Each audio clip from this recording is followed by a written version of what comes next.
Hello, welcome to Prophecy Pod Radio. Today I'm going to look at evidences for God's existence, which is under strong attack by the new atheist. Now I will be working with arguments made by Dr. Greg Gansel, whom I think makes some good arguments for the existence of God. Now he and others point out that if God exists, there are two basic sources of information about him, and they are one, the physical universe.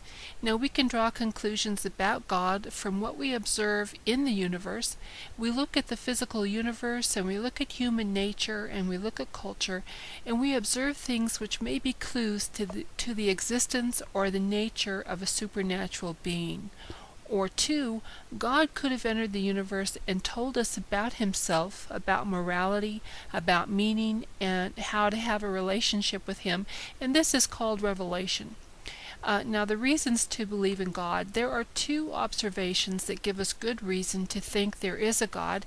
First, the existence of the universe is better explained by the existence of God. For example, there are things which come into existence. Everything which comes into existence is caused to exist by something else. There cannot be an infinite series of past causes.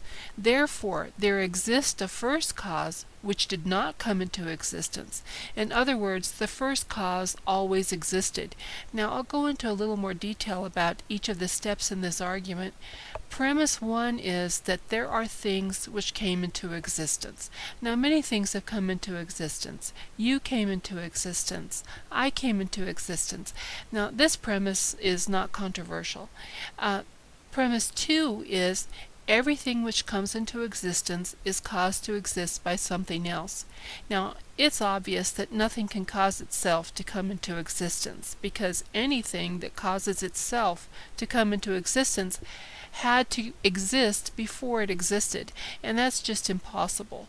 But perhaps something can come into existence from nothing, without any cause whatsoever. So, can a thing just pop into existence with absolutely no cause? Now, this also does not seem reasonable. Now, I like an illustration that Dr. Gansel relates. He has children, one of whom is 5, and he comments that if he walks into the dining room and he sees a picture of Pinky and the Brain drawn on the wall in permanent magic marker, he's going to ask his daughter, "Where did this picture come from?" Now, if she tells him that it came from nothing, Daddy. Nothing caused it. It just popped there. He says he's not going to accept that explanation, and I doubt you would accept it either. And that's because things do not come into existence from nothing without a cause. So we have good reason to think that premise 2 is true. Everything which comes into existence is caused to exist by something else. And premise 3, there cannot be an infinite series of past causes. Is the series of past causes infinite? Can the universe have an infinite past? And the answer is that it cannot. First, there are philosophical reasons to think the past cannot be infinite. And second, there are scientific reasons which support this view. Now, philosophically, the question, why can't the past be infinite, is a good one, but as Gansel points out, the answer is that it is impossible to complete an infinite series by addition. The series of past events is complete. Think of this mathematical fact. Why is it impossible to count to infinity? And it is impossible because no matter how long you count, you will always be at a finite number. It is impossible to complete an actual infinite by successive addition, because then you have to go into the future.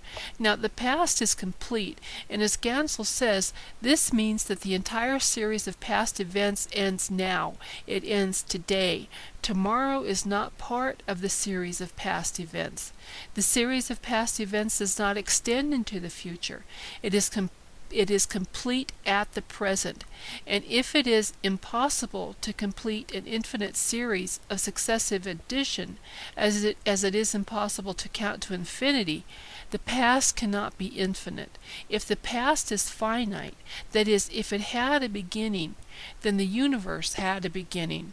And we have strong philosophical reason to reject the claim that the universe has always existed.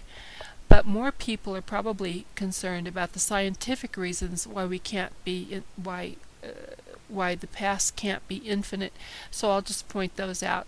For one, the Big Bang Theory does not prove that the universe had a beginning, but it certainly supports this claim. And two, the second law of thermodynamics, which basically says that disorder increases over time, or that in time, differences in temperature, pressure, and density tend to even out. This law, the second law of thermodynamics, does not prove that the universe had a beginning, but just like the Big Bang, it supports the claim. So we can see that we have good philosophical and scientific reasons to reject the idea that the universe has always existed. Next, Gansel looks at the universe itself. There are only three alternatives to the existence of the universe. One, the universe has always existed. It has an infinite past. Two, the universe was popped into existence from nothing with absolutely no cause. Three, the universe was caused to exist by something outside it. Now, we have strong reasons to reject the first two alternatives, as I've already discussed. Now, I agree with Dr. Gansel that alternative 3 is the most reasonable. There was a first cause. This cause existed eternally, and because it is eternal, nothing was needed to cause it. Only things that have a beginning need a cause. When something is eternal, it does not require something to create it, because it has always existed. And logic tells us that something has to be eternal. There has to be a first cause that did not need anything to create it. Now, if the theory of the Big Bang is correct, then this first cause initiated the Big Bang and created the universe.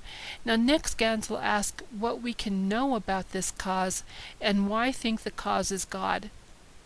And his answer is that the first cause is not a part of the space-time physical universe because it caused the space-time universe to begin. Therefore, it is outside of space and time. It is not physical. Second, it has a great deal of power. Third, it is a personal agent.